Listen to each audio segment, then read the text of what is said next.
sellega, millest täna räägitakse, peab hakkama kuidagi kokku puutuma. Nii et ma loodan, et üks aasta pärast võib-olla neid teenuseid võib olla vaja ja mind huvitabki, kui kaugel see seis on ja kus maal me oleme.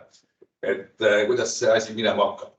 Ja saan aru, et teema on tõesti tõsine ja vajab aeg-ajalt lauale toomist ja rääkimist, eks ju?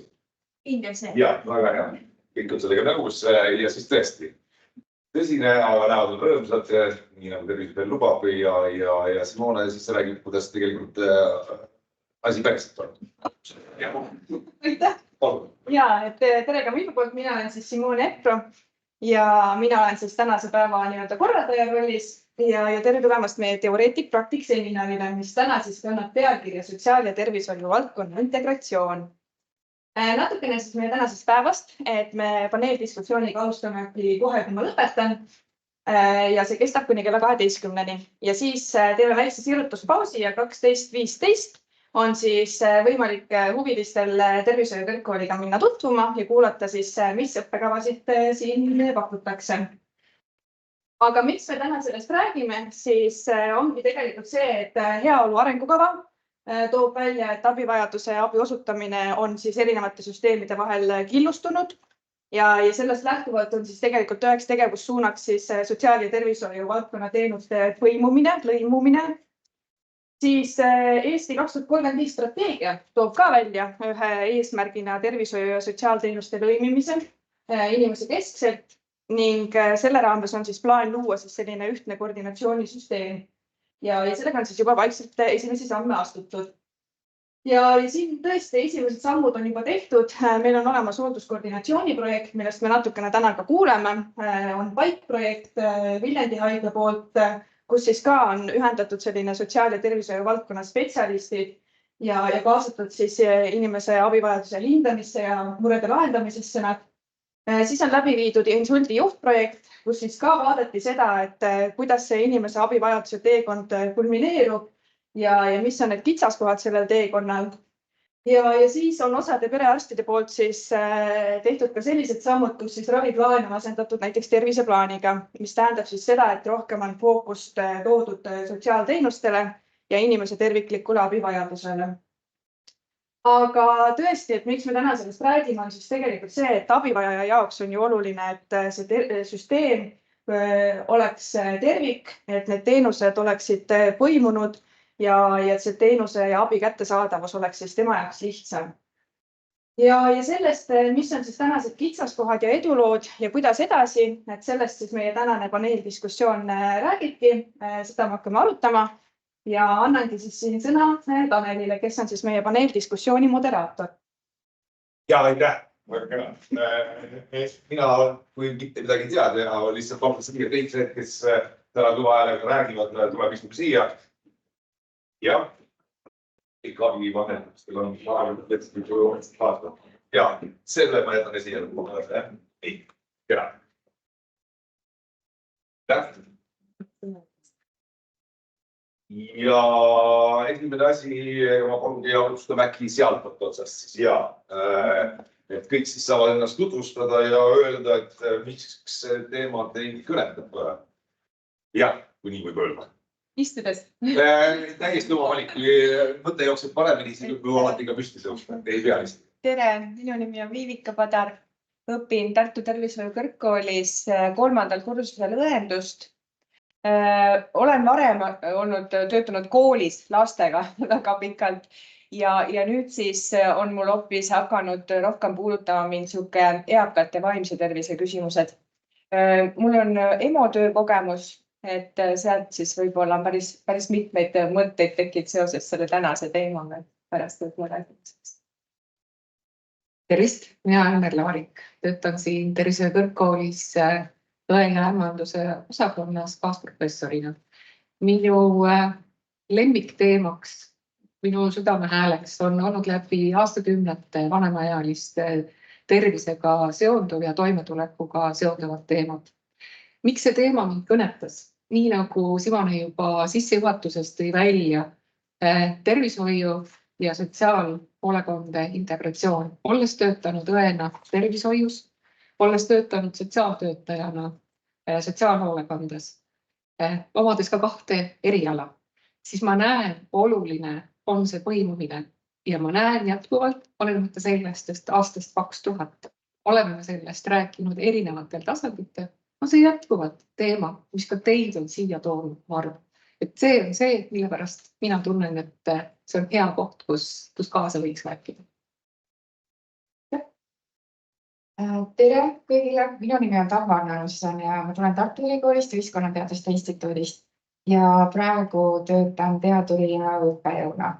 Aga kui nüüd Merle viitas, et mitme valdkonna kogemus, siis mul on ka selles mõttes mitme valdkonna kogemus. Ma olen pikki aastaid töötanud sotsiaaltöötajana haiglas ja olnud ka algusest peale Eesti Tervishoiu Sotsiaaltöötajate Assotsiatsioonis mitmeid perioode juhatuses. Ja tänaseks päevaks on tegelikult mu teemad tervishoiust ja sotsiaalist viinud nagu siis kolmandasse kolmnurka, mis on kogukond. Ma mõtlen selle peale, et mis läheb tulevikus. Ja mida ma mõtlen selle on see, et tervishoiu valdkonnast ja süsteemist ja sotsiaalvaldkonnast üksi ei piisa. Et me oleme nii keeruliste probleemide ees ja tulevikus need tõenäoliselt ootuspäraselt kuhjuvad või neid tuleb juurde. Meil on vaja, et ühiskond ja kogukonnad siis lihtsamalt tuleks omalt poolt vastu, et kogukonnad võtaksid vastutust rohkem ja saaks, ja tegelikult nad saavadki ja juba teevad palju ära tervise heaks ja ka hoolduse korraldamise koha pealt. Ja kitsamalt meid puudutab vaimse tervise valdkond ja personaalse taustamise teema, millega ma doktoritöö raames tegelesin ja nüüd tegelen edasi. Ja aga pärast lähevad nendest muredest ja nende valdkondadega seoses. Ja tere, mina olen Kadi Kass, olen ka Tartu Ülikoolist Ühiskonnateaduste Instituudist, olen siis Dagmari juhendamise doktorant. Enne seda siis lõpetasin kogukondade arendamise ja sotsiaalse hea magistriõppekava. Ja sellest tulenevalt on ka minu see südameteema on ka kogukond, ehk siis selles tervise kontekstis tuua sisse see mõte, et taastumine paranemine toimub tegelikult kogukonna toel väga suuresti, sotsiaalsed sidemed on olulised ja uurin siis ka vaimse tervise raskusega inimeste lõimimist kogukonda,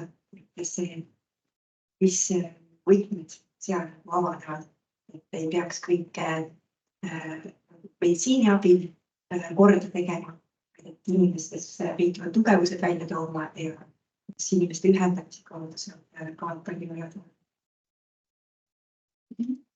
Mina olen Jane Olgo, ma töötan Tartu linnavalitsuses hoolekandespetsialistina. Minu igapäevaseks tööks ongi Tartu linna eakatega tegelemine ja samamoodi siis tervishoiu valdkonnaga suhtlemine selles valdkonnas. Ja eelnev kogemus on ka mul Tartu vangla kinnipeetavatega, et olin seal ka sotsiaaltöötaja. Tere, mina olen Johanna Hullu, olen Tartu linnavalitsuse hoolduskoordinaator. Eelnev kogemus on kliinikumi sotsiaaltööga ja ühtlasi olen ka Tartu Tervishoiu Kõrgkooli õeõppekava esimese kursuse tudeng.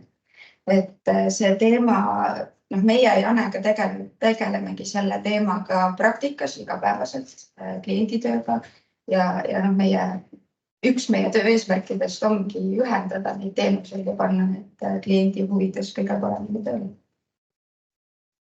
Ja, kena, suur tänu, väga hea. Aga nüüd ongi kõigile panelistidele mul küsimus, mida siis võib-olla Simone saab ka sinna lühimärksõnadega ka välja kirjutada, et kõik selle alaga tegelete, puutute kokku erinevate nurkade alt ja küsimus kõigile. Miks meil on vaja sellega ikka veel tegeleda, kui sellega on tegeletud ja te tegelete ja õpite seda koolis, aga miks on vaja ikka veel tegeleda, mis siis sellega tegelemise juures on need murekohad, mida teevad tähelepanu. Ja Liks-Plaks valib välja, et äkki see teatud see keskmalt. Ja see on väga vabal küsimus, et millele mida ma jäätan. Ma teen otsa lahti, ma ei räägi sellest, mis minu südameteema on, et siin küll taga oli enne teoreetik praktikaga, siis ma nagu mõtlesin, et siis need olemas. Tegelikult ma olen nagu mõlemad, et ma nagu väga praktilisel tasandil ka ikkagi teen inimestega tööd, vahel vabatahtlikult, vahel mõnes projektis ja see minu murekoht on see, et inimeste elud on läinud niivõrd palju nagu keerulisemaks, kogu see kontekst on nii kiire ja nii palju muresid, et nad on nii palju komplekssemad võrreldes sellega, kui ma 90-ndatel alustasin haiglastööd. Ja ma ei näe, et see läheks lihtsamaks ka, mis tähendab seda, et see surve, et tervishoid ja sotsiaalvaldkond teeksid veel rohkem koostööd, reageeriksid hästi kiiresti, ma ei tea, tõesti kiirabiga kogu aeg, et see surve on ja tõuseb, eks, see on üks teema. Aga kui ma hakkan nagu võtma, et millised murekohad on, siis minu jaoks on suur mure see, et vaimse tervise raskused, ma kasutangi just nimelt seda sõna, siia alla käivad nii diagnoositud kui diagnoosimata raskused ja mured. Nende hulk ka kasvab. Ühelt poolt on see, et inimeste teadlikkus kasvab, aga teiselt poolt on see, et kriisi on oota, et kasvab. Mis tähendab seda, et meil on vaja ühiskonna tasandil tegeleda taastumisega ja nagu Kadi ütles, et praeguse teaduskirjandus hästi selgelt ütleb, et tegelikult taastumine toimub kogukonnas, et inimesed elavad kodudes ja naabruskondades.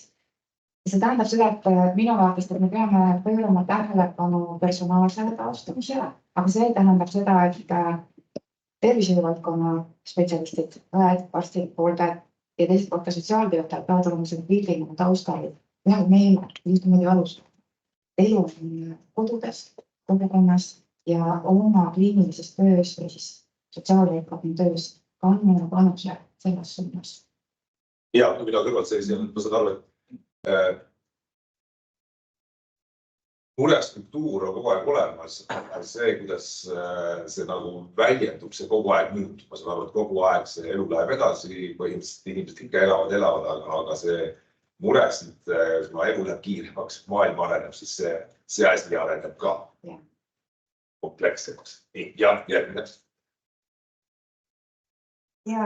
Ma lihtsalt, kuna on hästi värsked muljed, praegu on Eestis üks maailma juhtiv kogukonna teadlane, Gorm Grassel, kohtusime temaga eile ja ta rääkis hästi palju sellest abistavast lähenemisest, kui me võiksime olla nagu abistavate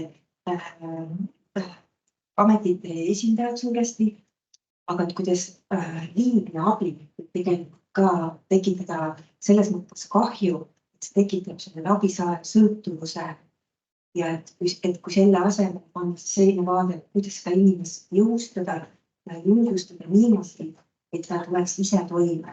Et hästi lihtne on, et kas eakate puhul või ka teiste abivajajate puhul, et mõtleme välja, mis teenust ta vajab, paigutame ta kuskile näiteks mingisse institutsiooni ja et siis on kõik väga efektiivselt või kiirelt ära vahendatud. Aga et mis sellele järgneb, see tegelikult jätkab vaimne tervis või lihtsalt inimese heaolu või hoopis halveta. Ja jällegi, et kogukonna vaates siis on näiteks uuritud, et kui 21. sajandil katkuks öeldakse, et on üksindus, et siis mis on selle vastuvooli uuringu kohaselt, et kui inimese on rohkem seotud mingisuguse ühinguga, kogukonnaga, sotsiaalsed sidemed on tugevad, siis see vähendab 50% enneaegse surmariski. Ja sotsiaalsete sidemete loomine kuskile ühingusse, mille vabatahtlik töö või kogukondlik tegevus, see on ka finantsi poolega rahaliselt mõõtes nii palju odavat lahendust. Nii palju inimese keskel seda ja, väga hea, täiesti mõistav. Sellist õpitud abitust on ja väga palju inimesi. Aga mis ma oli tegelikult tõesti, ma ei tea. Ja, teadpoolt otsast. Kui nüüd mõelda see valdkondade vahelisele koostööle, siis ma olen tajunud mitmel korral enda, kui pisike mina olen ja kuidas ma ei oska midagi teha. Kui nüüd mõelda selle eakate peale, siis meil oli üks praktika, kus me käisime hooldekodus ka. Ja tõesti, kui sa näed, et inimene tegelikult lihtsalt tahab nutta ja kui sa panedki sõbralikult käe õla peale ja ütled, et see on nii armas, nuta minuga koos, nutame koos ja me nutsime natuke koos ja inimene sai sellest palju abi ja ta oli pärast palju rõõmsam. Aga ma ei osanud tegelikult edasi tema probleemi kellegile suunata. Et seal oli kohapeal personal, kes olid võib-olla isegi umbkeelsed, palgatud sinna abitööjõuks. Ma ei sattunud kokku õige inimesega. Mul anti hingehoidja kontakt, ma saatsin seda info talle nagu kirjalikult edasi, aga ma ei tea, kas see asi nagu edasi lähenes. Aga kui nüüd mõelda enda töökogemuse peale, siis EMO-s näiteks ma trehvasin siuksi olukordi, kui tulebki näiteks laps sügelistega ja see valvelaua administraator siis ütleb mulle, et oi, aga ta käibki neid siin. Ta nüüd juba mitmes ring tagasi siin ehk siis, et tal ei ole kodus seda tuge, et ta saaks nii-öelda ravi tehtud, et saaks need pinnad seal nii-öelda puhastatud ja nii edasi. Et tegelikult ta jääbki sellesse tsüklisse, see laps on hädas. Koolis mul ei õpetatud, mis ma pean selle puhul tegema, et mulle õpetati, kui on väärkoheldud laps. Aga kas ta on väärkoheldud, kui lihtsalt hügieeniga on pahasti? Et võib-olla vanemad ka ei oska, aga kes siis õpetama peaks? Kuidas see asi võiks nagu edasi areneda, kes toetaks? Et siin võiks ka mingisugust koostööd kuskil olla, aga mul puudub oskus või teadmine selle kohta üliõpilasele, et kuhu siit võiks edasi mõelda. Ja väga hea, selle mõtte võib isegi meelde jätta, et tuleb teises punktid selle juurde, need mured, mis nüüd praegu nagu siin kõva häälega välja, et mis võiksid olla võimalikud lahendused, aga selle juurde jõuame. Meil on lahendusi ka, et aga väga hea, me jõuame praegu lihtsalt teada need murekohad, kui me saab sinna ära markeerida ja siis pärast võtame korraks need ette ja vaatame, mis on võib-olla teie välja pakutud lahendused, kui te oskate pakkuda. Jah, aga veel. Ma tooks ühe, need kõik, mis te jagasite, on ääretult oluline, et see laiem dimensioon juurde, mis võib-olla me ei ole tähelepanu pööranud ja mis viib ka sellise konkreetse juhtumi tõi. Olles ise ka teises rollis kuuludes Eesti Geriaatria Gerontoloogia Assotsiatsiooni juhatusse, oleme me seal väga-väga mitmeid aastaid ja jätkuvalt kõnelenud sellest ja teinud ka koostööd ja ettepanekuid Sotsiaalministeeriumile, et meil on olemas Interrai hindamissüsteem, mis on tervishoius. Ja sellega on arendatud, ta on jäänud seisma, aga sotsiaalhoolekanne kasutab hoopis teisi instrumente. Ehk siis see, et kuidas saada terviklik inimese seisundi hindamine, mida saaksid mõlemad spetsialisti, valdkonna spetsialistid kasutada. Ehk ei oleks nii, et me ühes kohas oleme inimese ära hindanud, ta tuleb siis teise valdkonda ja alustame otsast peale. Et see lugu ei ole temaga nagu kaasas ja meil ei ole, seetõttu me kasutame või meil seetõttu selline väärtuslik ajakasutus ei ole õige. Me ei leia ka seetõttu talle võib-olla kõige paremaid teenuseid, mida pakkuda või arendada. Ehk see oleks see valdkond, mis ma näen, et selle juurde peaks tagasi tulema, et hooldusreformi käigus küll arendati ja võeti välja sotsiaalhoolekande poolt RFK hindamiseks, aga kas see on nagu kõige parem, kas ta siis meile tervishoius me ei kasuta seda tegelikult? See on rehabilitatsiooni tööriist, nagu just selle ühise tööriista üle arutleda rohkem. Et see on üks teema ja teine teema, millele ma arvan, et me siin kindlasti vastust ei saa, kui just ei ole praegu teisel pool ekraani mõni hea spetsialist Sotsiaalministeeriumist, et meil on justkui nõnda, et ega me ei saa öelda, et valdkonnas ei ole arengut. Areneb tervishoid, areneb sotsiaalhoolekanne, aga nad arenevad nagu paralleelselt. Et kus see sidusus tekiks, et üheks hetkeks peaks tekkima see, et see põimumine on selleks siis kokkuleppe, on selleks mingi määrus, aga et see puudub. Et minu jaoks on see kitsas koht, mis võib-olla selle paralleelmaailmad paneb käima sellise hooga. Ja, aru saada. Nüüd siin Pullatsas. Oma töös ma näen kõige rohkem igapäevaselt seda, et kuidas me saaksime rohkem vahetada seda infot, et see oleks nii, et see on minu rida, see on sinu rida, vaid see, et me saaksime seal kuskil kokku ja see infovahetus oleks kiire, eriti kui on kiire kliendiga tegemist või kiire olukorra lahendamisega või nii-öelda, et siis just seda, et see info tuleks mulle, läheks edasi et just see on minu meelest kõige suurem puudujääk praegu, et seda infot ei liiguks, jääb kuhugi toppama ja siis ei saa keegi seda infot, kes seda vajaks. Johanna kindlasti täiendab veel. Ja ma olen sellesama asja välja tulnud ja ka selle, mis Merle ütles, et see hindamisinstrumendid on igal pool erinevad.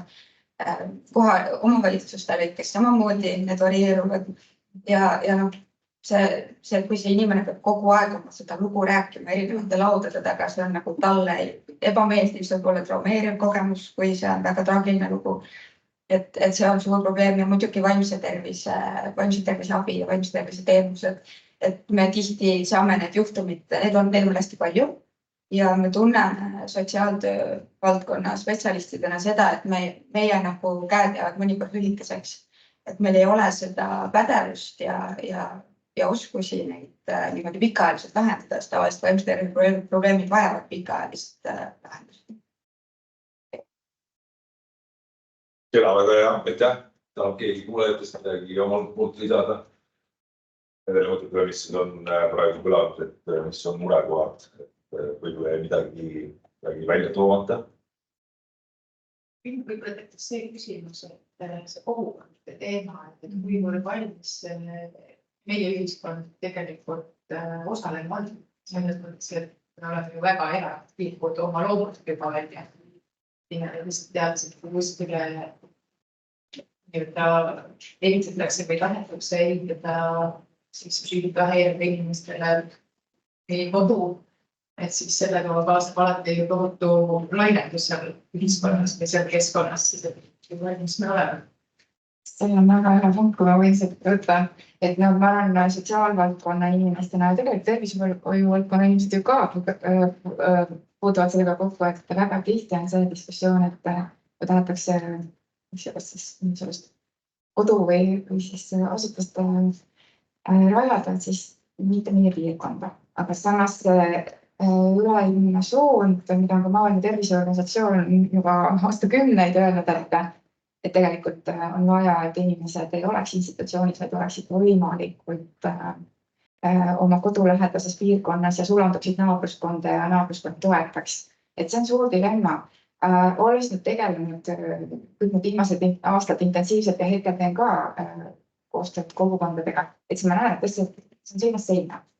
Et on väga toredaid protsesse hetkel toimumas, et paljudes piirkondades on need naabruskonna põhised kogukonnad tõesti võiks öelda nagu ärkamus või ennast leidmus ja mõneti see juhtub haldusreformi kontekstis, et kui esialgu oli suur šokk ja teadmatus ja vastuseis ja nõutus, siis nüüd on natuke seda latentsi aegu olnud ja ma näen, et teatud piirkondades inimesed on ja tegelikult me meedias näeme ka nende haridusasutuste sulgemiste tõttu seda, et inimesed on oma jõudusid kokku panemas ja ütlevad, et ei kujunda seda piirkonda ilma meieta. Me tahame ise öelda, kuidas asjad on. Ja selle protsessi taustal, kui kogukond omavalitsusega koostööd teeb ja neid näiteid on, kus ei mine nagu vastasseisab, et otsitakse, et okei, aga mida me siis teeme, et kuidas kogukond saab anda tooni omavalitsuses, et palun arvestage meid, et ärge andke ainult ülevalt alla suuniseid, ärge tehke ülevalt alla arengukavasid. Et kui see protsess nagu käima läheb, siis ma näen, et on häid märke.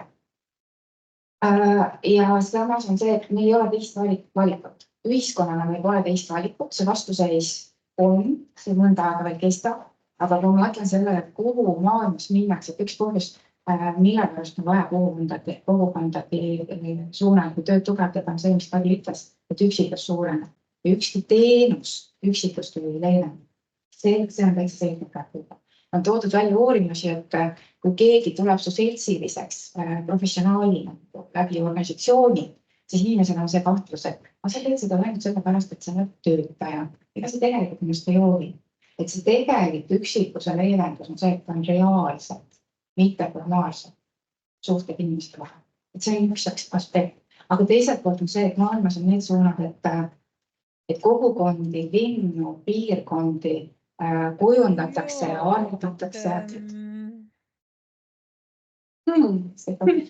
Arendatakse selle viisil, et nad oleksid dimentsuse sõbralikud, vanuse sõbralikud, hoolduse sõbralikud, et tegelikult me saame läbi tavaliste avalike teenuste stiilist poed ja raamatukauplused või raamatukogud, kõik muud avalikud asutused, ka linnaruum ja siis inimeste haridus sinna juurde, me saame nii palju nagu ühiskonna poolt ja tavaliste kodanike poolt, kes ei ole tervishoiu sotsiaaltöötajad või tervishoiutöötajad või sotsiaaltöötajad. Ka nemad saavad oma panus anda. Ja ma arvan, me peame sellest teadmatusest, segadusest, mõnes mõttes abitusest, et valdkonnad on olemas, mina maksan makse ja nemad peaksid tegema, et me saame sellest läbi liikuda, aga see nõuab aeg. Ja see nõuab võib-olla teadlikkust, sest teadlikkuse põhjal meil tulevad hoiakud ja me kõik vajame turvalisust. Et kui nagu see sõnum, me oleme selle diskussiooni teinud, et mitte ei ole see, et siia tuleb, et võib-olla see nagu aitaks kaasa, aga see on hästi oluline, et see teadlikkus, selle sõbralikkuse, mis iganes sõbralikkus, see siis on sinna ettekäi lihtsana, et see tekiks ja see oleks, et väga hea sellest välja toodud selline osundus meie rahvuse eripäradele, et me oleme sellised, väga hindame privaatsust ja seda, et me väga kergelt ei ole avatud uutele tuultele, mis on tulemas. Aga see on ka hea, see on alalhoidlik, et tasub nagu alguses olla kahtlustav ja siis vaadata, okei, aga kuidas ma nagu tegelikult tahan. Ja võib-olla alati ei sobigi, et see peakski nagu kaaluma kõiki neid tegureid, mis sinna kuuluvad. Ja me juba sujuvalt liigimegi teise punkti juurde, aga tuleks veel, kui oleme nende murekohtade juures, et kui keegi veel tahab, see oli väga just ja ka mulle väga tuttav teema minu kodukohast lähtuvalt on selline allutuse kõrval ja inimesed liiguvad rinnaruumis ja see tekitab sellist segadust eriti. Jah, noored võib-olla kasutavad neid isegi ära ja tekivad sellised jutuajamised, mis mõnikord väga inetust minna ja nii edasi. Täiesti sõnavõttest räägida. Ja aga veel, tahab keegi veel midagi lisada siia murekohtadesse. Näiteks ei ole keegi midagi öelnud. Ja aeg läheb kiiresti, kell on pool tundi on läinud ja meil on 2 teemat veel. Samad murekohad siia panime kirja, et kõigil leiame mitte lahenduse. Nendele leida lahendust. Aga me juba selle eelmise mõtlesin küll, et teeks ühe asja, aga tegelikult aja kokkuhoiu mõttes saaks juba rohkem endast välja rääkida ja seda teevad kuidagi välja venitada, laiendada, kuidas kellegi inimeste mõtted liiguvad, siis jätta selle vahele ja läheb teise asja juurde, et need murekohad siin praegu kirjas on. Muremist on läinud kompleksselt, mis liigumist ei ole. Siis nendest asutustest me rääkisime, aga ma saan aru ikkagi nagu jutud asemel, et me oleme lihtsalt rahvuslik eripära või see on meie jaoks liiga alles päevakorda tulnud ja vajabki aega lihtsalt nähtavasti. Et sellega inimesed harjuksid, saaksid aru, et sellised inimesed meie ümber ja nad on jällegi seda. Aga kui ma otsast pihta, mured on läinud komplekssemaks. Ma sain aru, et maailm läheb kiiremaks ja asju, millega me peame igapäevaselt tegelema, on palju rohkem ja see nõuabki sellist jälle, ma oskan öelda, järelevalvet või sellist tegemist paratamatult. Mis oleks sellised võimalikud muutused arengud sellise, ma hakkan otsast minema. Meil asi läheb komplekssemaks ja ma olen väga kuulnud, et mitu korda mainitakse seda kogukonda. Et kogukond võiks selle asjaga tegeleda. Et mismoodi teie näete, et see kogukond ja inimesed ongi erinevad. Mõne jaoks võib-olla see on väga tähtis, et sellised inimesed räägid, et teised pigem võtaksid minu haigest välja. Mismoodi te näete mida? Hakkame esimesega, kui on sellised mured, mis läheb komplekssemaks. Ja et mured komplekssemad, süsteemid killustumaks, eks. Et see näide, mis sa tõid, selle peale ma nagu kohe tekkis vajadus rääkida sellest, mis meil Eestis käimas on. Et üks tore arendus, mis praegu toimub laste ja peredega seoses ja just eelkooli ja lastega seoses on perepesad ja laste heaolu keskuse töö. ja me eile õhtul just pikalt istusime nendega koos ja ma natuke räägin, et mis on see viis, kuidas nemad lähenevad. See mõte on seal, et need on peredele suunatud keskused, kuhu vanemad saavad oma lastega minna. Seal taustal on olemas teenused ja professionaalid, kes on tõesti teevad tõenduspõhiselt tööd, aga see ei ole nagu teenuste osutamise keskus, vaid see normaliseeriks seda, et kui sul on ainult paar küsimust, sa võid tulla, aga kui sul on tõsine mure, sa võid ka tulla. Et see ei ole selline sildiga keskus, et see on abivajajatele, see on peredele. Ja ma arvan, et see on see uus suund, et kõigile avatud, võimalikult palju neid Eesti erinevates piirkondades, neid juba praegu on, sinna lihtne minna, madal lävega. Professionaalid on taustal olemas. Aga see ei lähe kohe nagu professionaali ukse taha sinna järjekorda istuma tooli peale, et nüüd on minu aeg. Et sa oled nagu loomulikult, sa võid kohvida teiste emade isadega ja lihtsalt kuulata teiste inimeste kogemusi. Et see on üks teistsugusus, mis peab tulemagi valdkonda, sest see välistab selle fragmenteerituse, kirjustatuse ära. See on nagu üks näide. Ja kui keegi tahab vahepeal veel näitab rääkida, aga siis on viies on meil nendest. Saab räägida ka praegu käimasolevast töösolevast toredast mõistusest. Mina olen Ines Kerikmäe ja tulen siis Tartu Eluriigi Keskuse juhataja. Keskus on hoolekande asutus.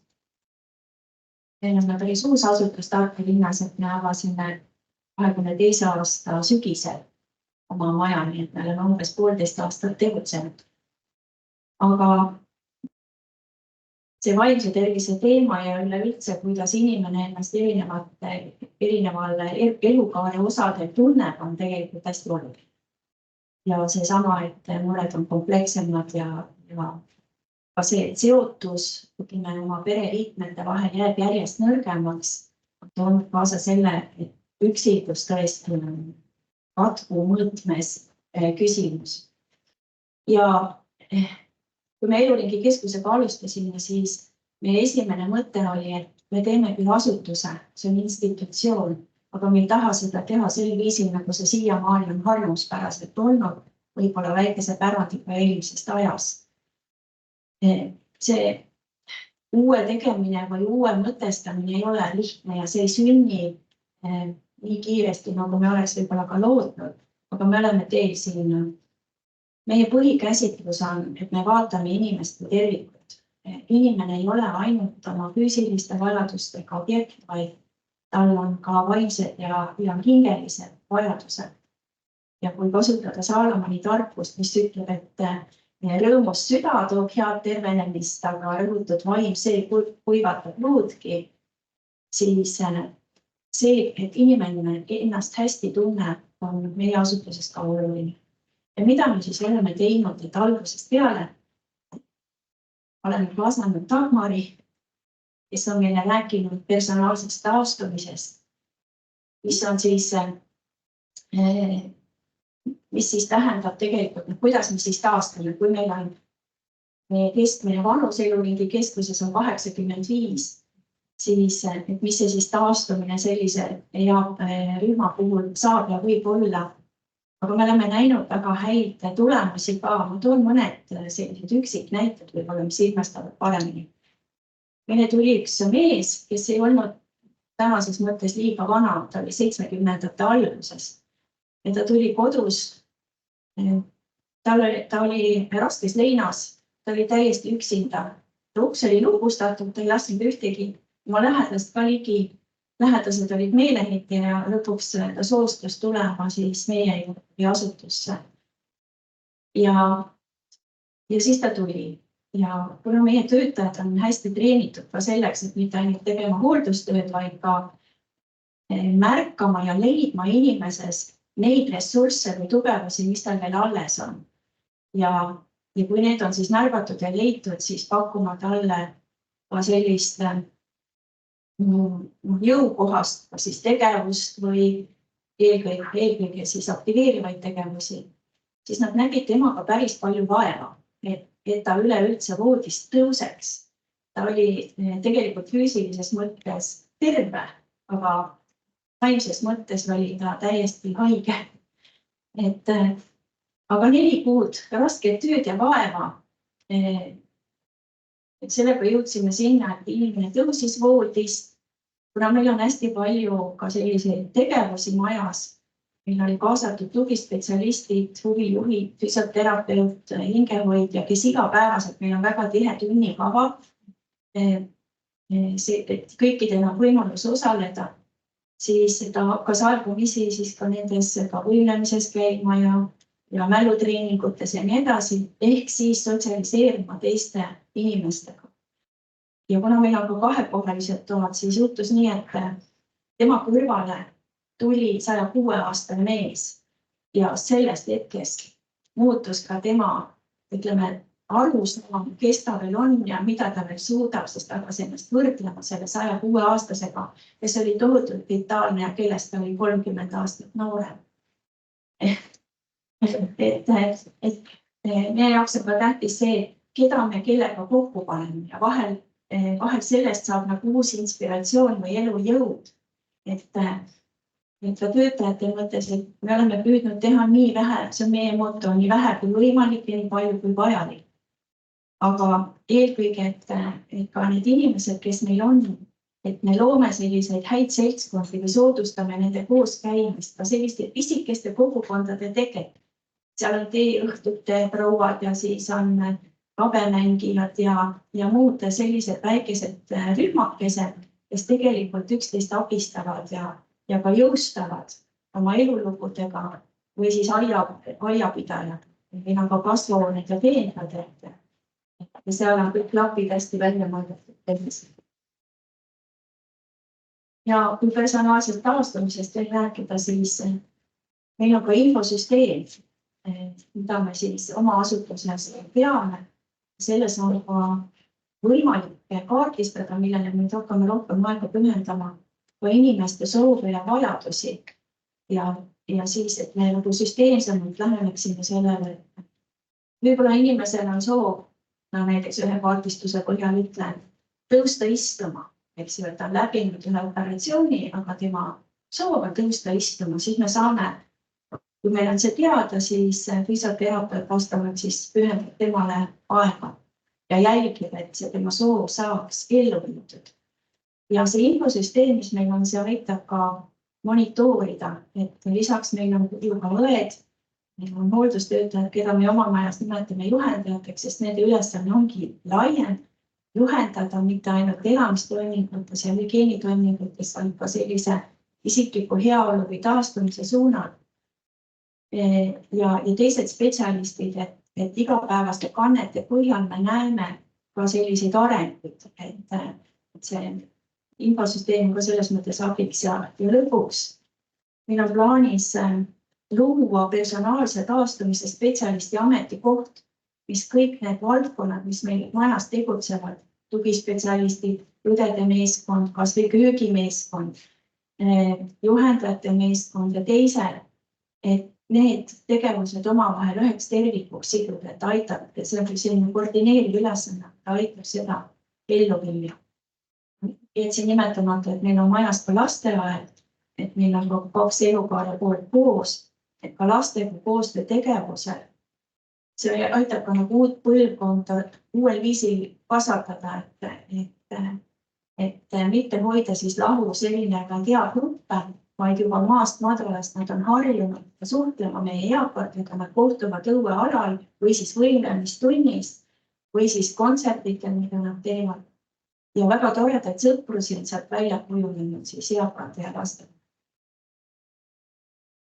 Tohiks küsida, ääretult vahva selline lähenemisviis hoolekandele.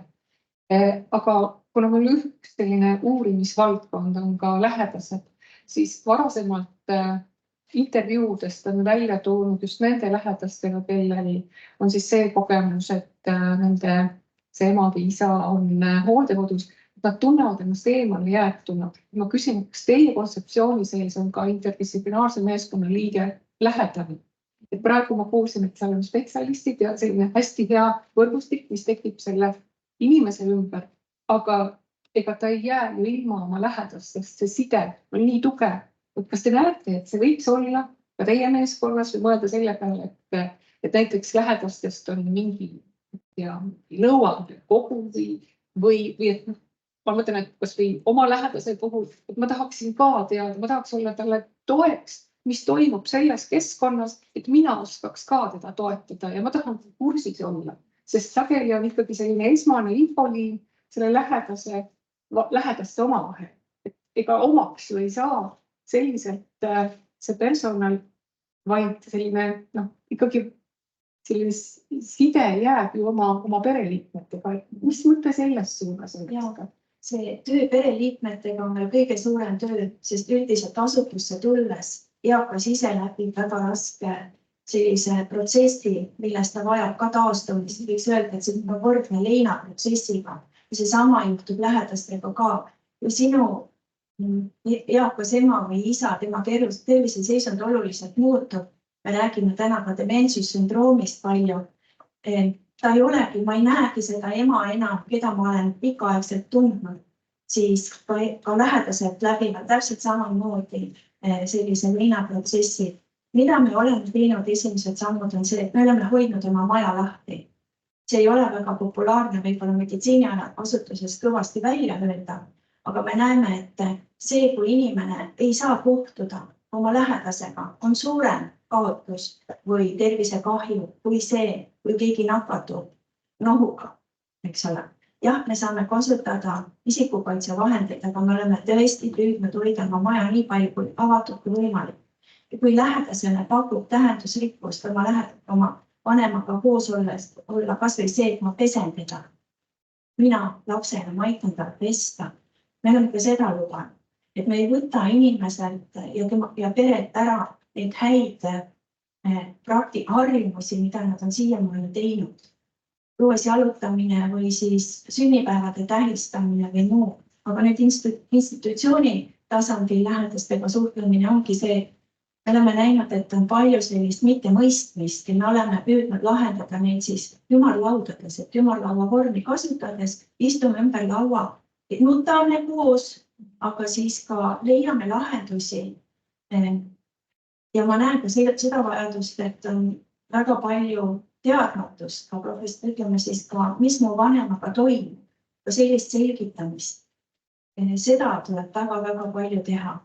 Ja oleme mõelnud, et ühe sellise algatuse tegime, oli väike selline koolitusseminar, kui me näeme, et ka lähedastel on seda rohkem vaja ja plaanime seda edaspidi ka teha, et rääkida kas või dementsussündroomiga inimeste miks see nii on või millest see tekib, eks ole, kuidas sellise inimesega käituda, mis on need mittefarmakoloogilised sekkumised või kuidas ma saan säilitada mu tütre või poja suhte emaga, kes mind enam ei tunne, eks ole, et mis need võimalused on ja need on olemas. Et see tee on veel hästi pikk minna, aga just see esimene mõte, asutus või institutsioon ei tohi võtta kellelgi autonoomsust, ei tohi võtta vabadust ja võimalikud suhted peavad säilima ja see peab olema soodustatud. Et see on see, jah, et on vajalik, et inimene võib-olla asutuses on, eks ole, et ta ilma ööpäevaringse kõrvalabita hakkama ei saa, aga kui ta seal juba on, me püüame luua, et see keskkond oleks võimalik selline, et ta saaks harjumuspäraseid tegevusi jätkata. Ja kui ta need kodus ei ole teinud, siis otsime need üles.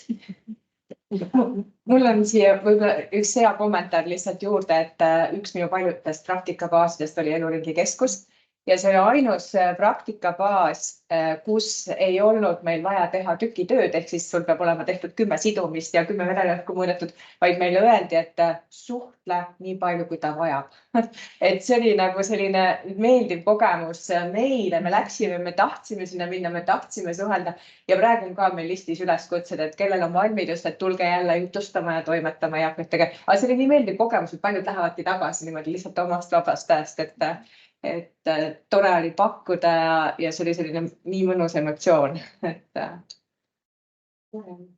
Me oleme isegi teinud ka elulugude kogumist, mis on võib-olla suurema väärtusega ka ütleme meie kultuuriajaloole, sest et tegelikult need inimesed, kes on jõudnud kõrgesse ikka, et me peame mäletama ka seda elu ja tegevust, mida nad on teinud, nad on andnud ühiskonnale väga suure osa. et on väga, juurde on sattunud ka selliseid, kes on ka ütleme Eesti Vabariigi arengule väga palju kaasa aidanud, aga täna lihtsalt on abivajaja staatuses ja see elulugude rääkimine ja see aitab ka jõustada neid mäletatakse, nende panust mäletatakse. Ja, suur tänu teile, väga kena. Aga siin me kuulsime praegu seda, et jah, inimesed, kes seda teie asutusse tulevad ja keda te saate aidata, aga siin ennem kui murekohti välja toodi, siis jäi kõrvaga selline asi, et on väga palju sellist õpitud abitust, et nüüd ma olengi siin ja tegele minuga, kuigi kõrvaltvaatajatena teie näete, et ta tegelikult saab hakkama. Et see on nagu selline, et nüüd ma tulengi ja tegele. Aga mis oleks selle kohta nagu selline, kuidas mitte seda kasvatada, neid hoolealuseid, vaid saate aru, et tegelikult seal ei ole midagi vaja, seal on vaja midagi teistmoodi läheneda. Mis väljapääsud või mõtted selle kohal peaks? Ma ei tea, kui keegi oskab seda mõtet kommenteerida.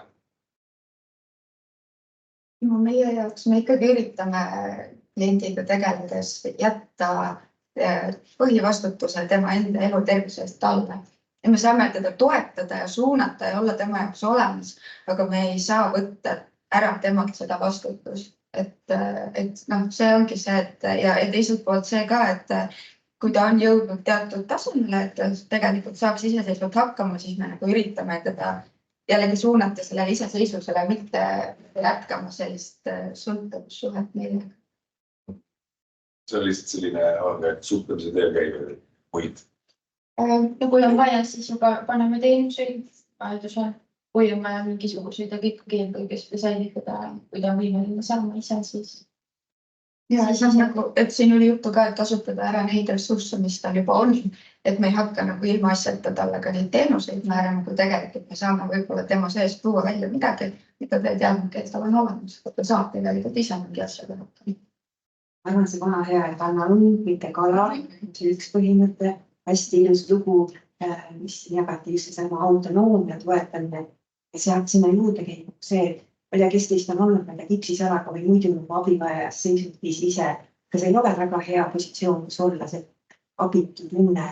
Ehk siis, kui sa oled seda ise läbi tundnud, sa tead, et tegelikult sa tahad ise hakkama saada, see eneseväärikus nõuab seda, et mida mina ise teen. Et siis see inimene vajab seda eneseväärikust, väärtustatud tundmist, aga tegelikult teistele inimesele väärtuse pakkumist. Nüüd üks lahendus on täpselt see kogukondlik mõtteviis, et võib-olla see teenuse pakkuja ja kõik tegema, võib-olla naabris või see hästi ilus lugu see 70 ja 106-aastase võrdlus on ja, et ma muidu olen väga abitu, aga kui ma näen, aga ma saan ikkagi temale seltsi pakkuda või ma ei tea, lasteaia lastele raamatut ette lugeda, ühesõnaga ka minu ükskõik kui päev või haige või muidu abivajaja olen. Mul on ka midagi, mida saan teha, mul on suu peas, mis on lugeda või telefoni kõneleda inimesed, kes on ka üksi või et saan pakkuda abi noorele emale, kes on nii kiire, et ta ei saa praegu oma last valvata, aga saan lihtsalt istuda ja last valvata seltsiks olla, et see on turvaline vastastikune kokkulepe, et vastastikus ja kogukonnast märkamine, et mida mina saan kellegi teisele heaks teha. Et see, ma ei tea, kas selles küsimustikus see on, et hästi hea oli see, et mida ma soovin, mis mul viga on, eks ole, see nõuduse või diagnoosipõhine lähenemine, siis need inimesed, mida mina tahaks pakkuda teistele, et kõik tavaliselt meie küsiabivajajatel seda, et kuidas sina teile saaks aidata, aga seda hoopis teise asjad toob esile ja inimene hakkab mõtlema, et tõesti midagi, ma saaks kellelgi jaoks veel teha, käsi põlvega täidab. Ta näeb ennast palju väärtuslikuma, nagu see on siuke eneseteostus ka, see eneseteostus vajadus, et olgugi, et on see siis see raamat lugemine, tema jaoks on meeletu tähtsusega. On midagi hästi oluline, mis te räägite, et tõesti iga inimese vajadus on tegelikult anda ühiskonna. Ja sama vastastikused väärtus, et see vajadus on meil kõigil olemas. Ja sinna juurde kuulub inimväärikuse säilitamine, et kõik, mis olukorras sinna on, ta on inimene kõigepealt. Ja sa rääkisid ka, et tegelikult inimesel võib olla ju see lugu, kus ta on väga panust. tegelikult väga oluline. Et me siis ei unustanud inimesi ära, see on üks pool. Ja me leiame tema inimväärikust austava rolli talde, et iga üks neist korraga, ükskõik mis olukorras me oleme, ka positiivset rolli, et ma ei ole lihtsalt patsient, kes saab, et vaid olla ka andja, aga see ei juhtu niisama, kui sa selles abikas olukorras oled ju. Ja võib-olla mäletsed seda oma kaotatud kunagist positsiooni või olukorda, vähemalt inimesena võiks ikkagi öelda läbi, et siis sinna kõrvale on vaja tuge ja neid selliseid vestluseid, mis toovad tagasi selle teadmise või tunde, et jah, ma olen oluline, jah, ma ongi tegelikult midagi anda. Ma võin öelda sellele töötajale üks asutusest lahke sõna ja see on minu panus. Et nagu seda tasakaalu selle inimese sees nihutada, seda saab teha väga tegelikult lihtsalt viisidega ja delikaatselt ja võib-olla ka ilma instrumente kasutamata, selles mõttes, et hindamisinstrumendid vahel nad võivad teha seda kogu selle protsessi hoopis tülikaks. See inimlikkuse toomine suhtlusolukordadesse, kus meil on teine pool ees. Ja tegelikult ma tahaks öelda seda ka, et meil on see kompleksse probleemid, need huvitavad kombed on toodud, on uuritud organisatsioone, kus on ka sellised silod tekkinud nagu organisatsiooni sees, nagu erinevad osakonnad ja toimetavad mingi oma asjaga. Ja kus on ka mure olnud, et nad koostööd nagu ei toimi. Aga siis, kui küsitakse, on nagu uuritud seda, et aga mis te siis teete praegu, et see kõik ikkagi püsib ja te keelustes olukordades hakkama saate, siis tuleb välja, et mida inimesed teevad, on see, et nad suhtlevad oma vahel. Ja need ei ole reguleeritud, et siis see, et seda ei anna institutsioon ette või see organisatsioon ette, see osakond suhtleb nüüd selle osakonnaga. Tegelikult inimesed teevad need kiired asjad ära, ja loomulikult viisid. Et ma mõtlen, et kui ma seda poolt ka julgustan, et me ei pea ootama, kui minu osakond otsustab, et nüüd on töötama koos teise osakonna, tuleb see ülevalt alla, vaid et töötajana on vaja neid teisi inimesi ja nende tarkust. Ja siis tuleb isiklikult, et kui organisatsioon juba neid ei piira, süsteem neid ei piira, siis tegelikult on oluliselt mõju vastu. Või kommenteeriks korra seda soovide teemat. Ma ei tea, kui palju te iseendalt küsite, mida ma soovin. Ja tänastele 80-stele on see täitsa ootamatu küsimus. Ja muidugi see on väga meeldiv, kui keegi küsib sinu käest, aga mida sa soovid? Ja nüüd ta peab selle soovi sõnastama. Me võib-olla kõrvalt näeme, tal on vaja seda, siis on tal vaja seda ja siis on vaja seda, aga kui ta seda ei soovi, siis on väga raske teda ka toetada selle soovi täitumisel. Et see sama, mis ma tõin, et ma soovin voodi serval istuda ja tõusta, tähendab tegelikult see liigutus oli voodi serval püsti tõusta, eks ole, abivahendi. Kui ma seda ei soovi, siis see minuga ei juhtu. See kõigepealt peab olema selline sisemine tahe, võib-olla see on ikka kõigepealt tahe. Ma hakkan kasutama tahet oma elukvaliteedi parandamiseks. Ja teine asi on see, mis on institutsioonidel või asutustes hästi sage. Meil on ju seal töötajad, kes teevad väga head tööd. Aga meil juhtus niimoodi, et kogemata mina ei märganud, et 2 tugispetsialisti läksid samal ajal puhkusele. Aga meil on igal hommikul kell 10 võidlemine saalis. Ja siis me jagasime seal eakatele ära, kes on niikuinii aasta otsa võimenud. Ja nad tegid seda väga hästi. Väga entusiastlikult vedasid eest kogu seda võimlemisharjutust, mis kestab pool tundi ja jälgisid, et kõik korralikult kaasa võiks. Sellise vabaduse andmine ka inimesele hästi tähtis. Ja meil on seal lauakandjad ja et igas ühes on midagi, mis talle meeldib ja see on tegelikult keskkonnast märkab tema eelistusi, mida ta teha tahaks. Meil on üks naine, kellele meeldib väga raamatuid riiulist korralikult sättida ja jälgida, kes on võtnud ja kes mitte.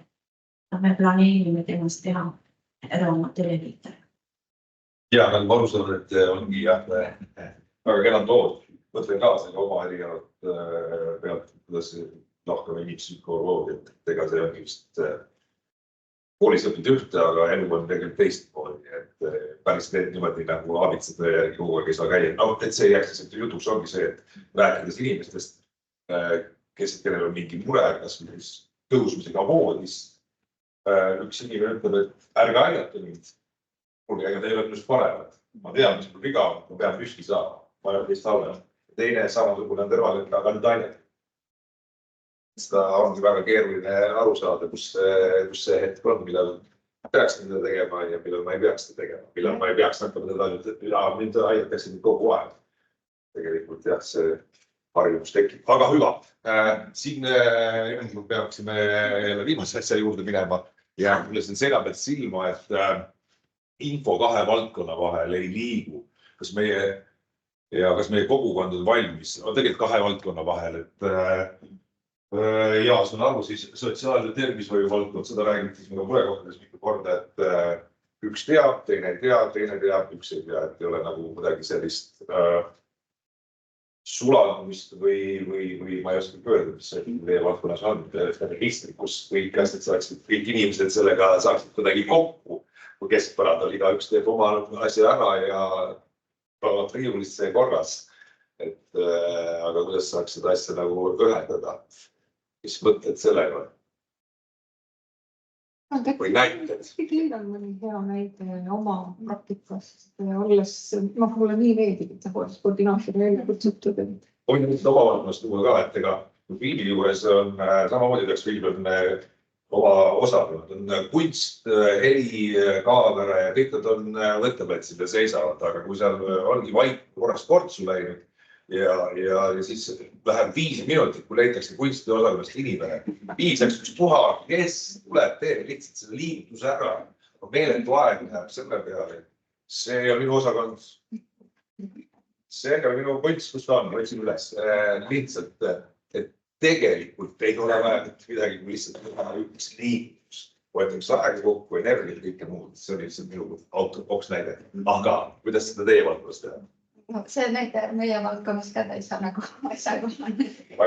Aga kui mis seda info vahetamist ja liigutamist puudutab, siis hoolduskoordinaator Tartus suuresti seda rolli täidabki.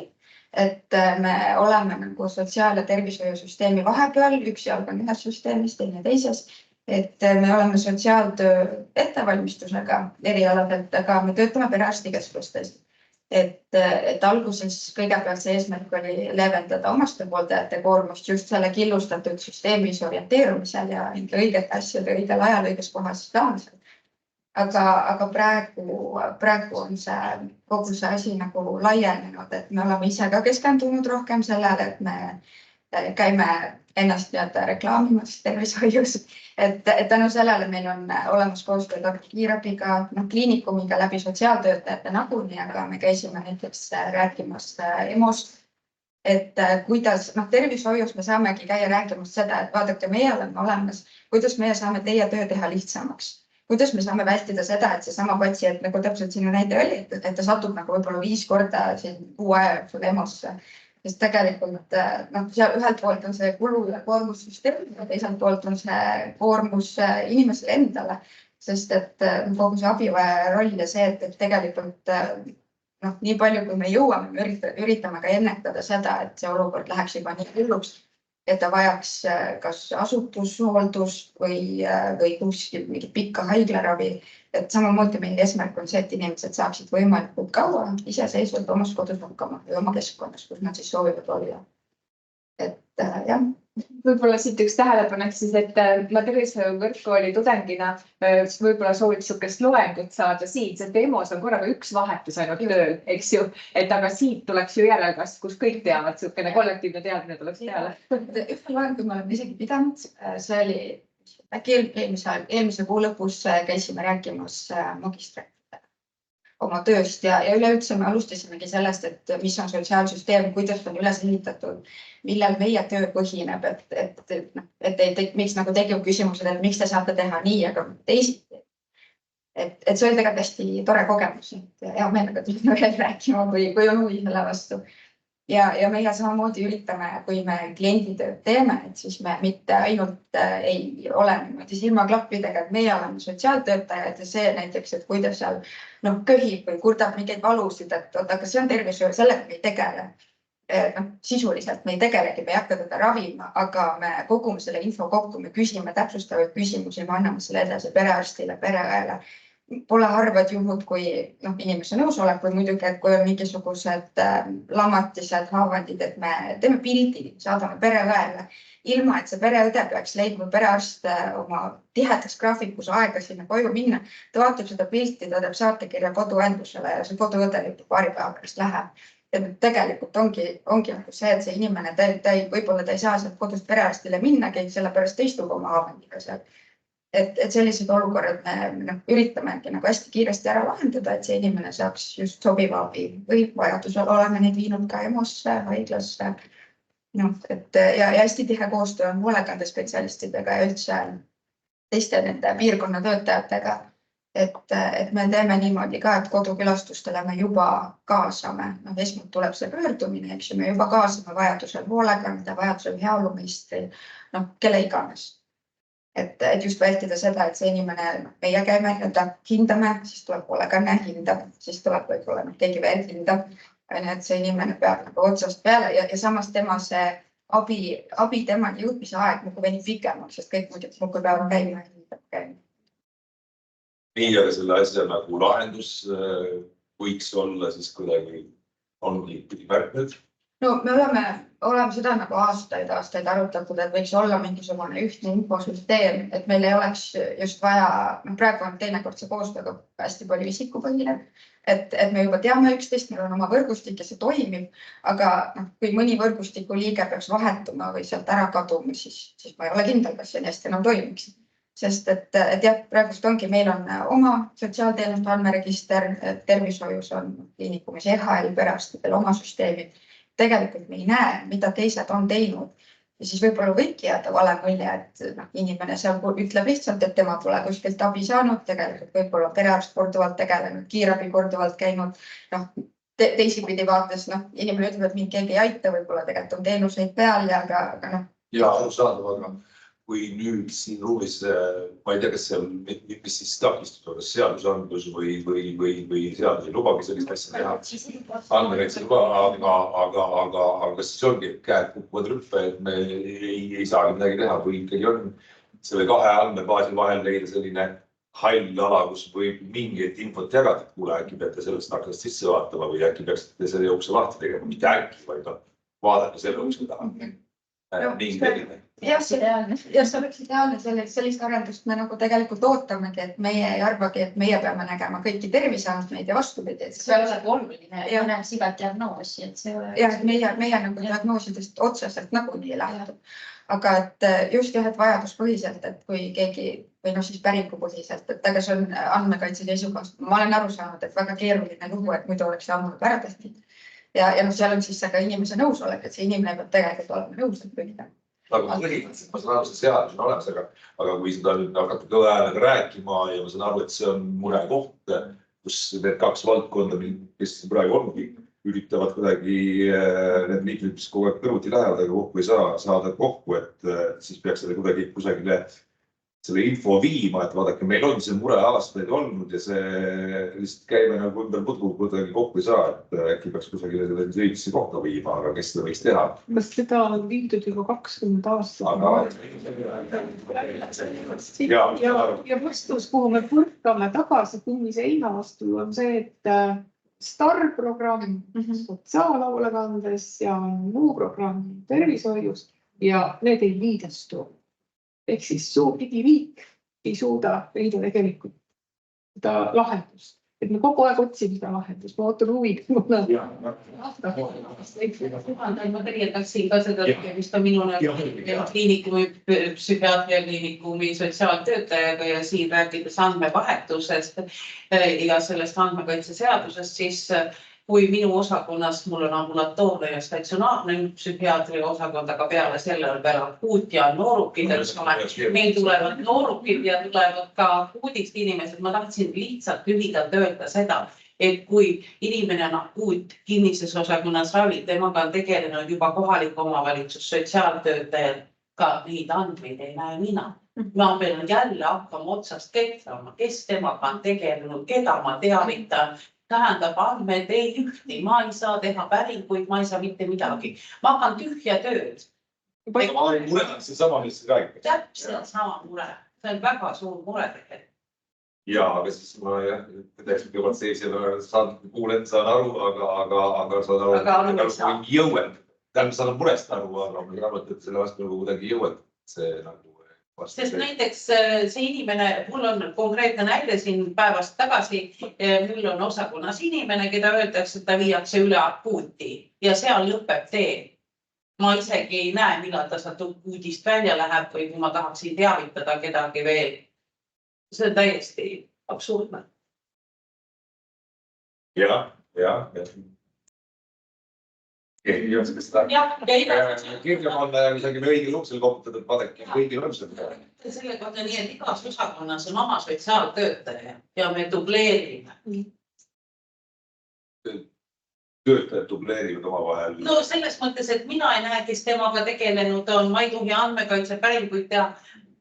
Ja samas ei näe mina, mida tema teinud on, tema ei näe, mida mina teinud olen. Me hakkame jälle, võtan hoolekande spetsialist, ütlen, mul on see inimene. Paari päeva pärast ta läheb akuuti. Me teeme ja ma saan aru, kõik te räägite ühest murest, murdate sellest, aga ikkagi ma üritan korraks veel paariks minutiks keskenduda sellele, kas keegi suudaks öelda, mis see lahendus on. Ja te ütlete, 20 aastat olen otsinud, aga nüüd, kui oleks vaja lühilausetega öelda, et selleks on vaja seda ja seda. Ühist digisüsteemi. Ei, ütelge, mida vaja. Midagi võiks vaadata maailma poole, mida tehakse, mida ma ka Eestis olen alustanud ja teinud. Digile mul ei ole lahendust, sest seal on tõesti see selline, et me peaks kuskile kõrgemale tõusma, et mis selle andmekaitsega saab või. Aga teiselt poolt koostööle on küll maailmas lahendus olemas, et kuhu liigutakse. Ja see on selline horisontaalse ekspertsuse maastik ja töö ja see on dialoogiline töö. Ja praegu seda, mina isiklikult tean, kuidas need protsessid käivad Inglismaal, Belgias, Itaalias, Hollandis, Ameerikas, Austraalias, Jaapanis, Uus-Meremaal.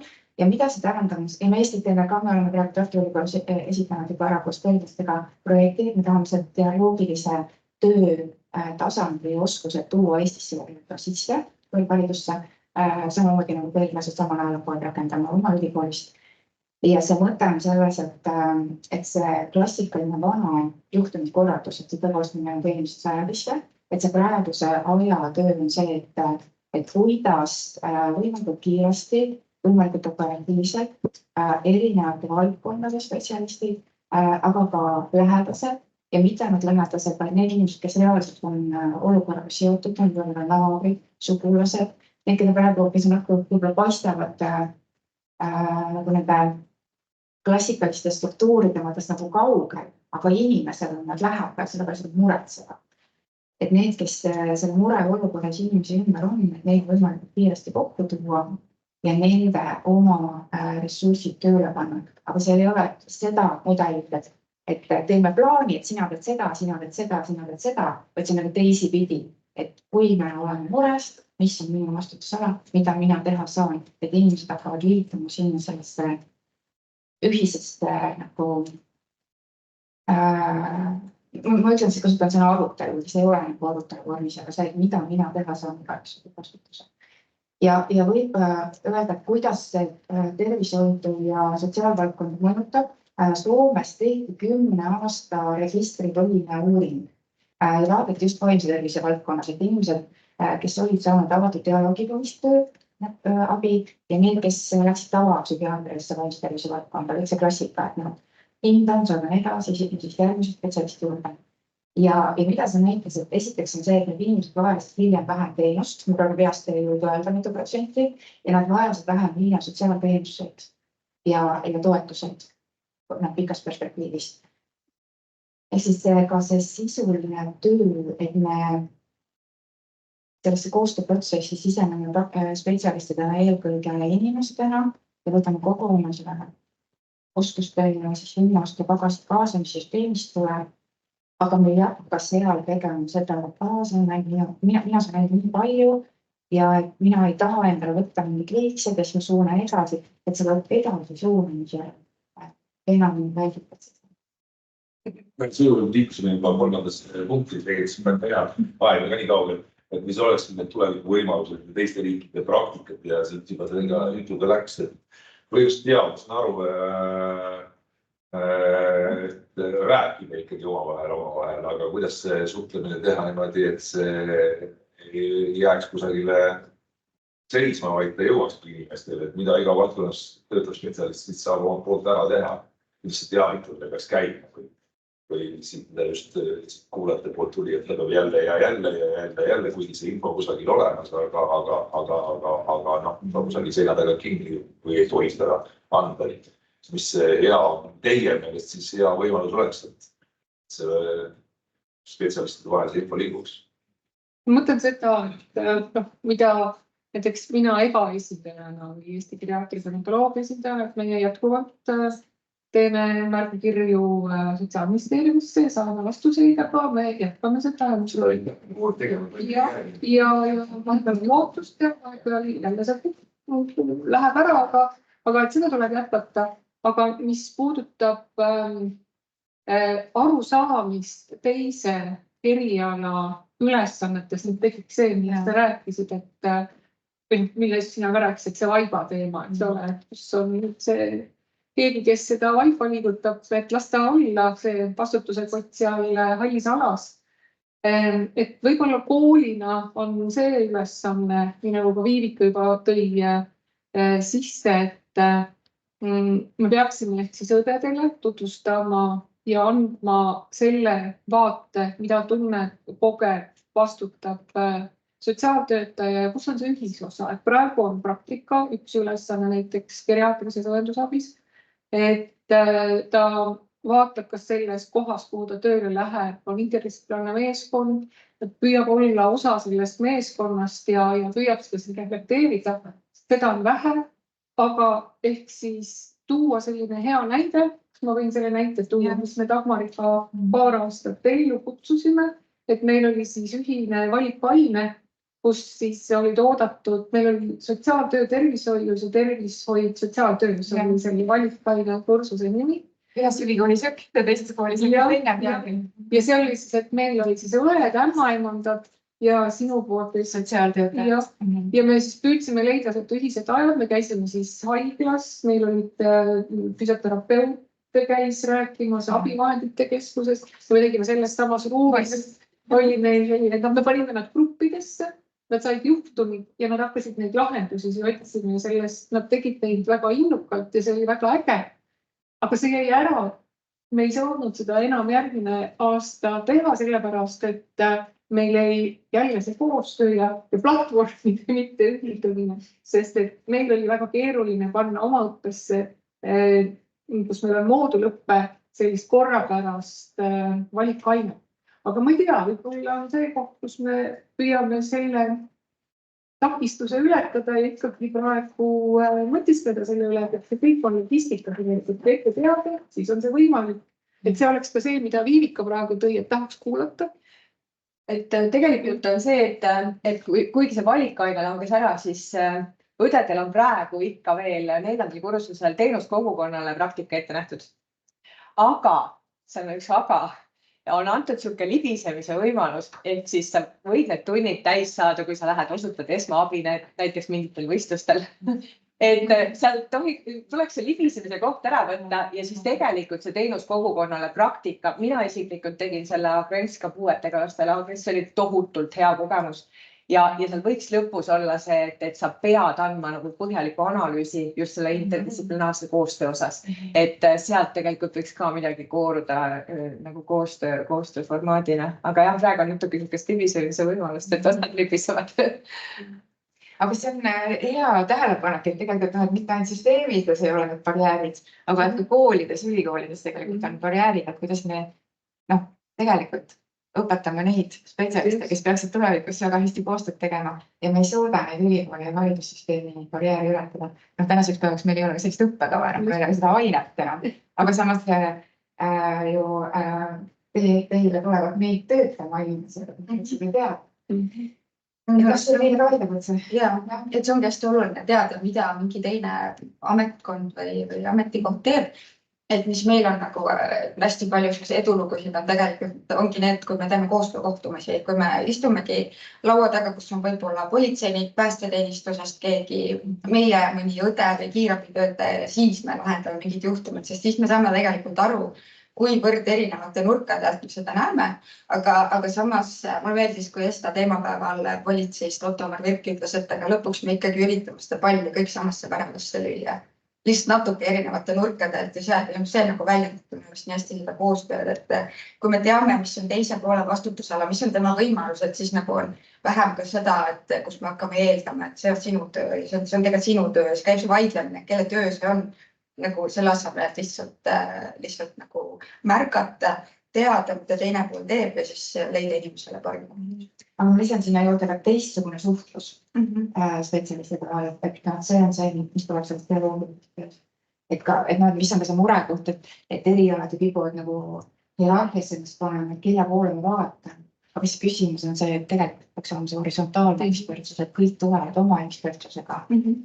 Ja me ei pea vaatama kõik mõni arsti otsa ainult või hooldajad õe otsa. Et kas see lõhub praegu, et tegelikult on seda horisontaalne?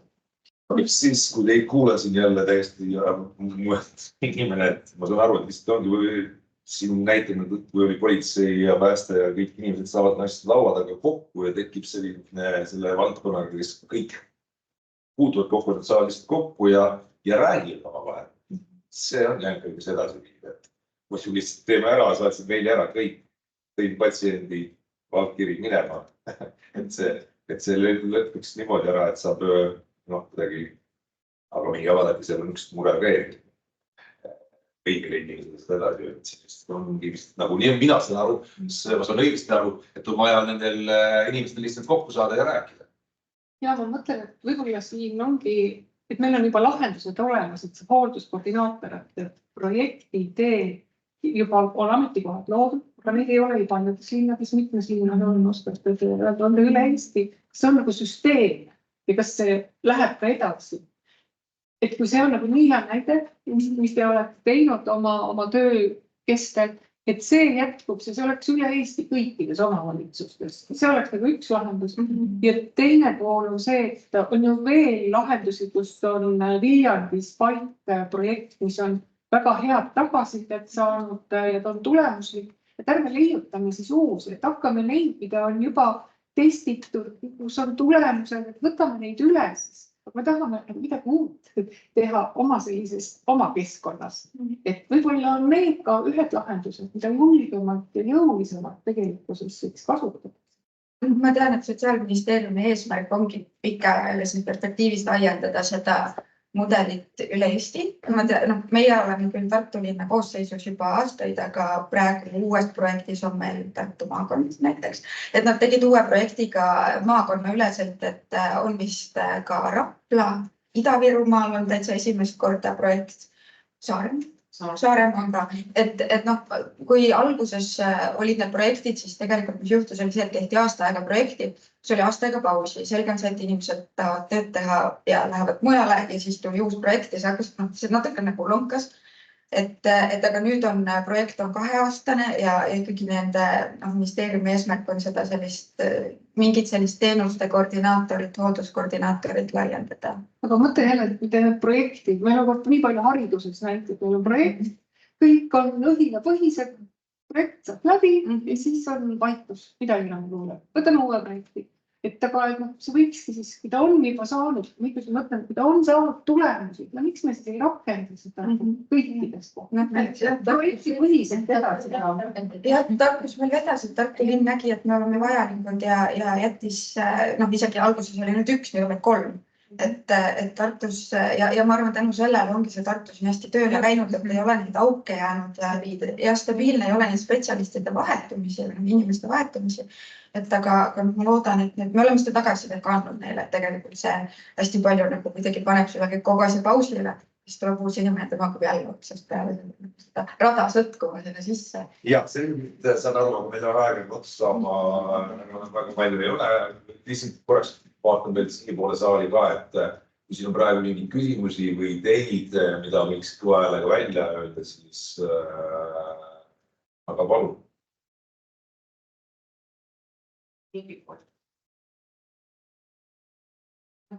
Jaa. Vahepeal siis selle diskussiooni alguses andis Eike meile teada, et hästi sisuliselt alanud diskussioon, aitäh. Hea kuulata ja kaasa mõelda ja panelistidele komplimentil on just kokku lepitud riienduse läbi väga arvasin. Lisaks sellele on öelnud, et diskussiooni kuulates tekkis mõte, et minul võiks olla selline mõiste või õppedistsipliin nagu sotsiaaltervishoid, mis sisaldakski kahte erinevat, aga samas väga lähedast ja teatud eluhetkele teineteist toetavat valdkonda ja annaks teadmisi nii tervishoiust kui sotsiaaltööst.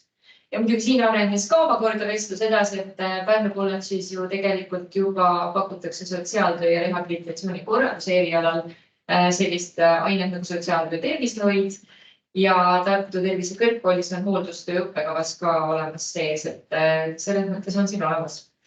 Ja Tartu linna kohta öeldi ka, et Tartu linn ongi ju hea näide, kuidas projektist kasvas jätkusuutlik süsteem. Ja teist tuleb seda süsteemi järjest edasi kasvada, et jõuaks igale poole.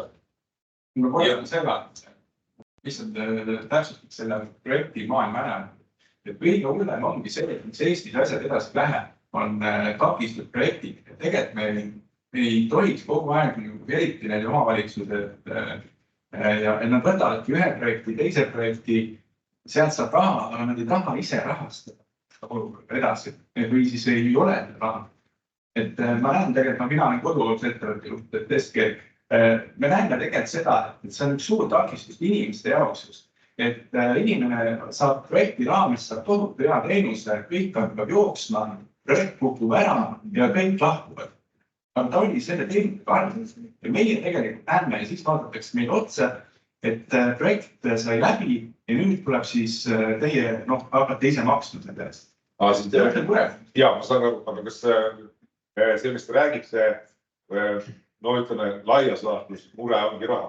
Kui projekti raha tuleb otsa, siis me ei tohiks kogu aeg, võib-olla linnad, et tuleb enda eelarvet selliselt vaadata, et me ei jääks kogu aeg projektidest sõltuvaks, sest üks projekt lõpeb, teine arve.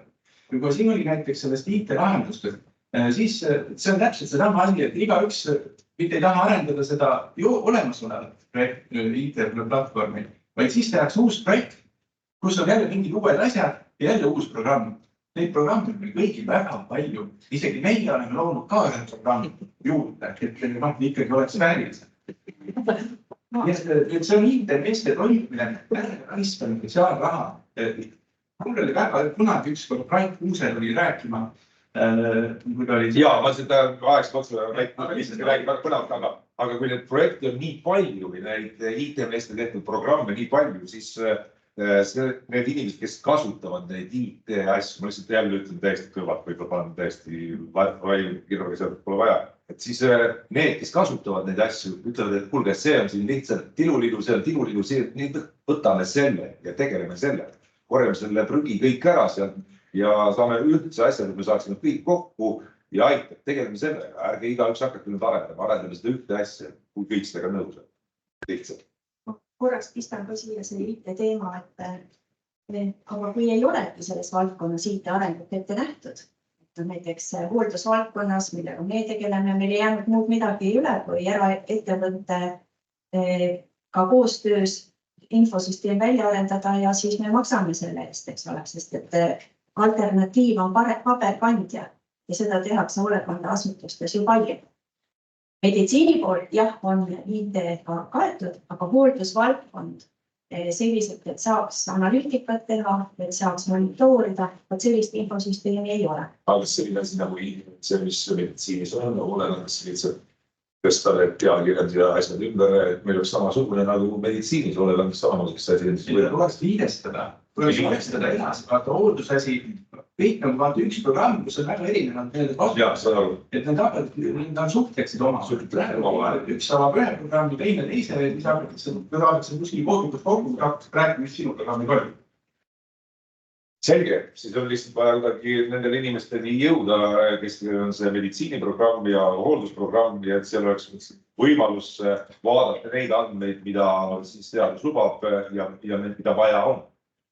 näiteks või siis jõuda ka seadusega nii kaugele, et äkki me peaksime kuidagi saama rohkem teada, et siis teeb selle elu ka lihtsamaks ja bürokraatiat vähemaks.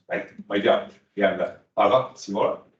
Siit oli ka tegelikult üks selline näide, et võimalused on välismaal käia nii-öelda läbi kliinilise sotsiaaltöötaja koolitus.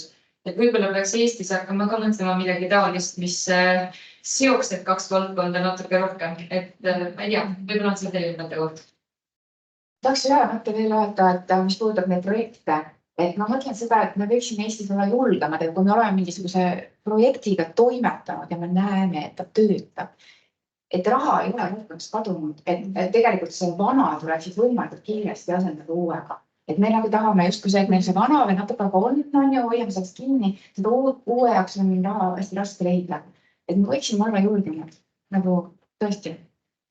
Et käi nagu kaasas sellega, mis maailmas on, et nad niikuinii teevad eespool, eespool, aga nad juba on mingisugused oma ämbri ära astunud, õpime nendest nämbritest ka, nii tee, aga lähme kiiremini üle. Et ma mõtlen just, et kui eluringikeskuse peale mõelda, et te teete teistmoodi ja on võimalik. Ja seda infot, mis neil on, või seda kogemust, lood kõik, millest te siin, ma saan aru, valmistusite ja jah, nii lihtne see ongi. Inimesed teevadki ja see töötab ja sellel on tulemus. Et siis jah, leida võimalust just see inimene kutsuda kogu aeg kohale ja seda teavet jagada kõvale ja välja öelda.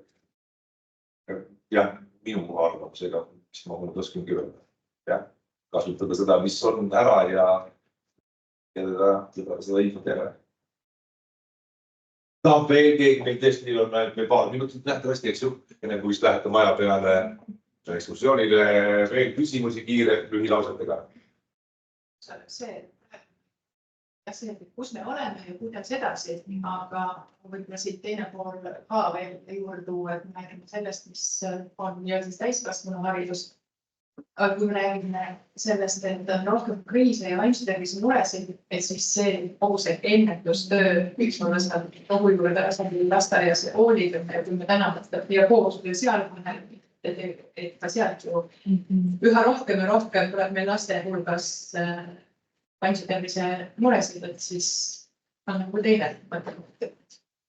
Minu laste koolis sellised aeg-ajalt koolis tulevad ikkagi kirjad, et vanematel on võimalus käia sellistel loengutel neid, ma ei tea, kas see igas koolis. Pigem võib-olla siin seda poolt, et kui vaadata laste koormust ja kõiki seda, mis nagu väljapool kooliaega toimub, siis see tegelikult on tohutu koorem kanda. Et tegelikult seal võiks mingisugune programmis toimub. Mis see väljaspool kooli koormus on täpselt? See on ju vaba valik, see ei ole kohus. See on see koht, eks ju. Kui vaadata selle trendi, siis lastel on ju tohutu. Ja, aga see... See peaks olema võimalus. See on võimalus, ja, ei, ma ei ütlegi head ega halba. Veel, kui on mingid mõtted, kas keegi tahab jagada, vahel välja öelda. Minul on üks mõte läbi, kuna ma täiesti alles alustasin selle hoolduskoordinatsiooni teemaga Tartumaal, et siis minuni on jõudnud sellised juhtumid, mis on olnud üsna lõpujärgus, ehk eakad on põhimõtteliselt homme lahkumas teise ilma. Ja minu selline mõte käis läbi see, et tegelikult seda rohujuure tasandil märkamist nii lähedaste seas kui naabrid, kes iganes, poest klienditeenindaja, kes märkab näiteks abitud eakat, eks ju, et see informatsioon jõuaks minuni ennem, kui see on nii lõpujärgus, et ma enam mitte midagi teha ei saa. Et võimalikult kaua pikendada selle inimese heaolu mitte ainult tema koduses keskkonnas, vaid ka üleüldse meie ühiskonnas. Et see on see, et kuidas selleni jõuda, tuleb ilmselt töö käigus välja selgitada ja ilmselt ka parimatest praktikatest õppida. Aga just seda, et märgata ja märgata. Märgata ja julgeda teavitada. Täpselt. Et meil on mõned positiivsed näited õnnetus, näiteks apteeker, mis teada, et siin käib üks proua, kogu aeg käib, muust asjast ka räägime, lihtsalt ravimitest. Et aga seda kindlasti võiks olla rohkem ja meil järjest rohkem on tegelikult tulnud selliseid kodanike pöördumisi lihtsalt, eks ju, et sõitsin täna sealt bussiga, vaatasin proua ja sealt bussi peab siis koju või ei saa. noh, et no mõt seda on teada, et me alati ka julgustame, et ärge nagu kartke sellepärast, et kas see on nagu piisavalt põhjust pöörduda. Et samamoodi oleme tervishoiule öelnud, et kui kahtlete, siis kirjutage. Me juba ise vaatame, võtame ühendust ja kui selgub, et inimesel on kõik hästi, siis on väga hästi. Kampaaniat vaja, teavituskampaaniat, tervelt elatud aastad väärtus omaette näiteks. Mingid suured paketid, eks ju kuskile. Ja kell on 12 veel viimased asjad. Korda veel, jah, palus, jah.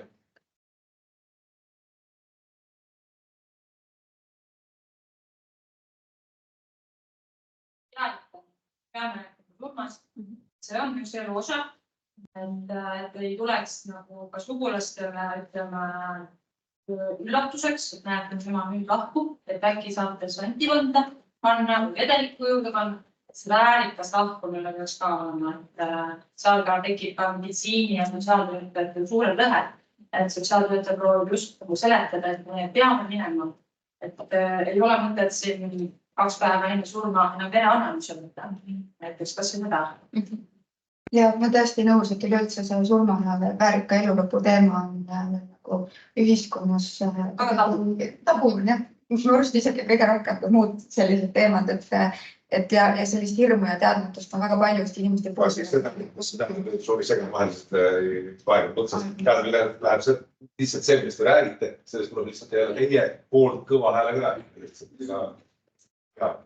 Ja toimustab laual juttu ja... Tuleb rääkida nii-öelda peapool meediasse niimoodi lihtsalt, et inimesed siin kõik teavad. Teavasti. Jah, kas siis tuleb jälle, ma ei tea, kes peaks tegema sellest memo ja ütleme, et need asjad saadame selle sinna ja need asjad, kes selle valdkonna eesotsal istuvad, peaksid need ka väljapoole sellest valdkonnast sinna viima, kus seda vaja. Just meediasse ja ka seda hoidma pidevalt meedias just siis jah, võib-olla avalikus ruumis. Siit tuli lihtsalt. Ma saatsin lihtsalt öelda seda, et me saame ise ka inimestele väljaspool oma institutsioone palju ära teha. Et me näiteks Eluriigi keskuses ma eelistan tööle võtta inimest, kes on juba inimesi niisamagi märkab ja tal on lugusid varukast nii-öelda sokutada, eks ole, et meil viimane inimene, kes tuli, ütles, et aga minu jaoks on nii tavaline, et ma teen oma trepikoja inimestele sünnipäeva, kogun kõigile kaardi ja üksetan koogi. Et see on tema nagu loomulik osa elada. Ühesõnaga pühenduda oma trepikoja inimestele, olgu need siis noored või vanad, on välja uurinud kõik, millal keegi sündinud on.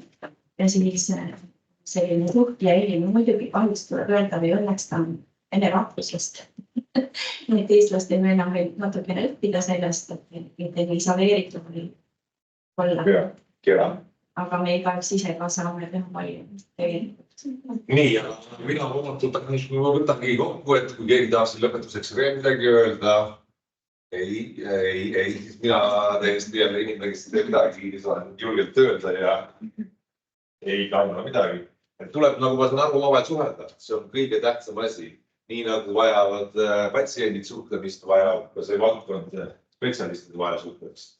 Ja kõva ajal, mitte ainult oma seltskonnas, vaid siis ka erinevad selle valdkonna inimesed siin kokku saada, nagu täna näiteks ja lihtsalt rääkida ja see on ainukene võimalus. Võib-olla siis ka mõne ukse taga rolli järjekindlusega öelda, et meil on mõtted olemas, kuulake meid. Ja seesama mõte tuli tegelikult ka veebis, et seda diskussiooni peaks jätkama ja kaasama ka rahastajad ja otsustajad. Nii et loodame, et see on siis selline jätkuv teekond meil. Aga suur aitäh kõigile, et aitäh veebis osalejatele, aitäh kohapeal olijatele ja suur aitäh meie panelistidele ja osalejatele. Ja teile palju õnne.